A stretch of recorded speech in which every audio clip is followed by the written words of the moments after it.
Bom, e o primeiro comando da capital se fortalece do outro lado do país com apoio internacional. Um vídeo mostra Sébastien Marcel, um dos traficantes mais procurados do mundo, reunido com lideranças do PCC e fazendo ameaças diretas a rivais e forças policiais, incluindo guerra na fronteira do Brasil. A gravação teria sido feita em Santa Cruz de la Sierra, na Bolívia, onde Marcel mantém sua base de operações.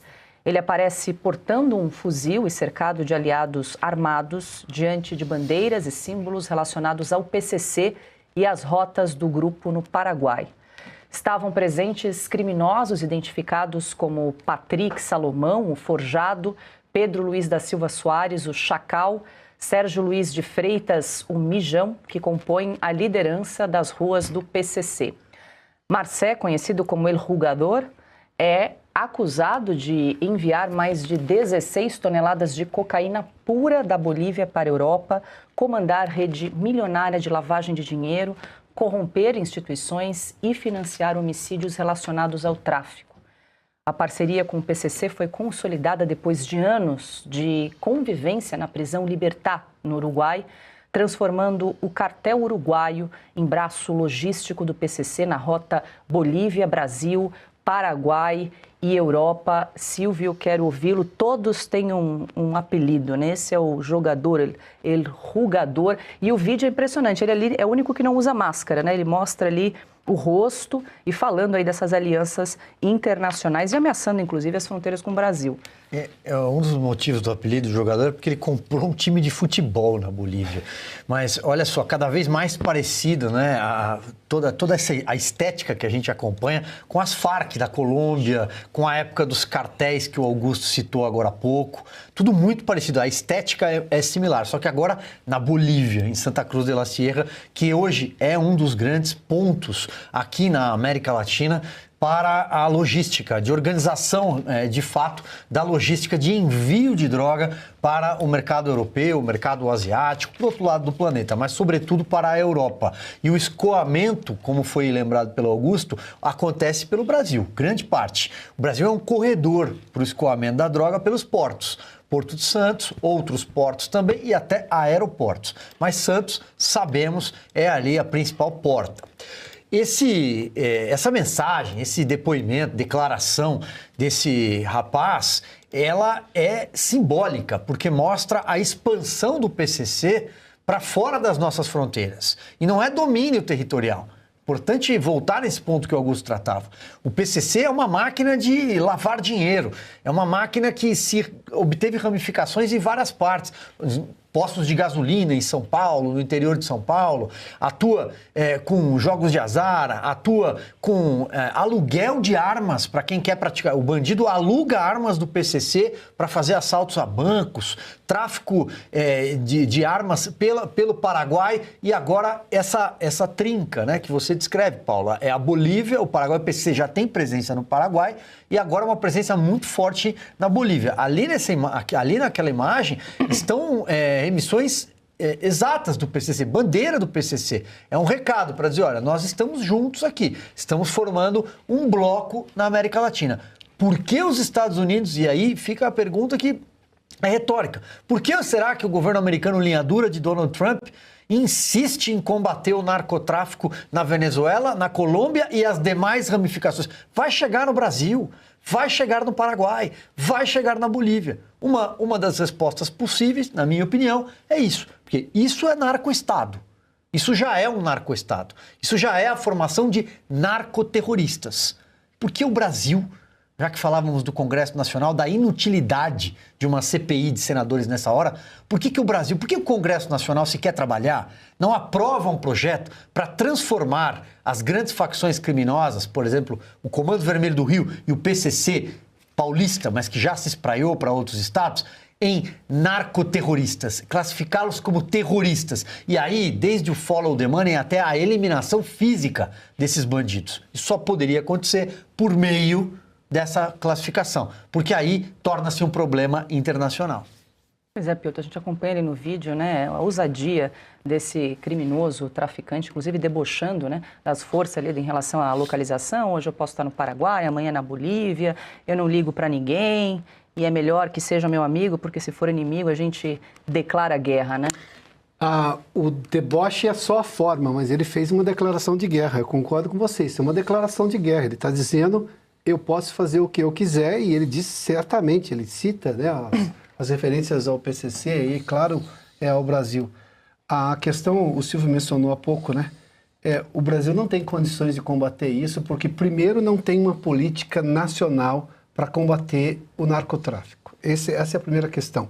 O governo brasileiro não sabe, não quer, não tem a intenção e, em alguns momentos, acha que até o narcotraficante é uma vítima da sociedade. Estou falando do governo Lula, não dos governadores de direita, não desses governadores. Estou falando do Rio de Janeiro, de São Paulo. A gente viu a operação contra o PCC aqui no Porto, aqui na região do Guarujá, na Baixada Santista, por parte do governo do Estado de São Paulo. Agora essa operação do Cláudio Castro no Rio de Janeiro. As demonstrações de combate ao crime vêm de governadores de direita. Em algum momento alguém vai falar assim, o Brasil está polarizado. Nessa questão do crime, a direita quer combater, a esquerda não quer. Porque quais são as ações do governo federal? Neste caso, se a gente vai imaginar que isso vá adiante, que esse narcotraficante leve adiante essa questão de declarar guerra. Quais são as condições que o Brasil tem hoje? Está preparado para enfrentar essa situação? Não, em algum momento vai ter que ceder e pedir ajuda a quem faz isso já há muito tempo. E aí nós estamos falando das forças americanas, que já fizeram isso na Colômbia, estão fazendo agora em relação à Venezuela, porque hoje você não tem esse equipamento, você não tem essa inteligência. Tá? As Forças Armadas brasileiras estão sendo impedidas pelo governo Lula de sequer emprestar, como mencionou Augusto aqui, os blindados que são por lagarta, ou seja, não, são rodas convencionais que poderiam ultrapassar essas barricadas. Barricada feita de ônibus, de tijolo, não sei do que, essas coisas todas ali, dentro da cidade do Rio de Janeiro. Quais são exatamente as informações de inteligência que tem, por exemplo, as forças militares brasileiras ou a Polícia Federal em relação a essa área de fronteira? Se tem, estão sendo incompetentes, estão sendo incapazes de conter a entrada de tráfico de armas, estão sendo incapazes de entrar, de bloquear a entrada de drogas. Porque, se essas coisas estão chegando no Porto de Santos e aí cabe na ponta a Polícia de São Paulo combater, é porque a Polícia Federal não fez o trabalho dela das fronteiras. Está muito simples. E se por acaso a Polícia Federal não tem efetivo e precisasse, por exemplo, também das Forças Armadas, porque uma das obrigações das Forças Armadas é exatamente proteger o solo nacional, ou seja, a soberania nacional, e isso é uma invasão de soberania, também não fizeram essa parceria. Bom, então o governo federal não tem plano nenhum. É simples, porque se na ponta está estourando o crime organizado e tem arma de tudo quanto é lugar do mundo, a droga que o Brasil não produz, o Brasil não produz cocaína, essa cocaína entra pelas fronteiras brasileiras, que deveriam ser vigiadas pela Polícia Federal. Então está certo, é muito claro. É preciso comparar.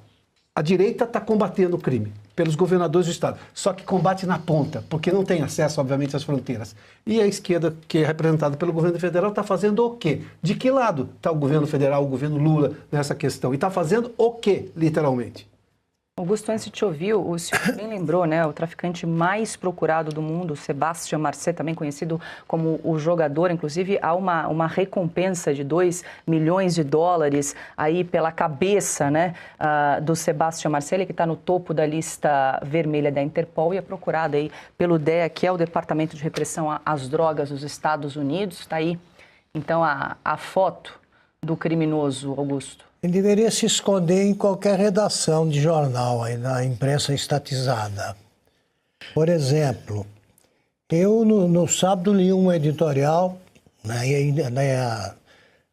edição digital, a versão digital do Estadão, que era até um editorial sensato, reconhecendo que o Brasil trata como meninos que sofreram muito na infância, vítimas da sociedade, e aí se filiam a uma organização criminosa.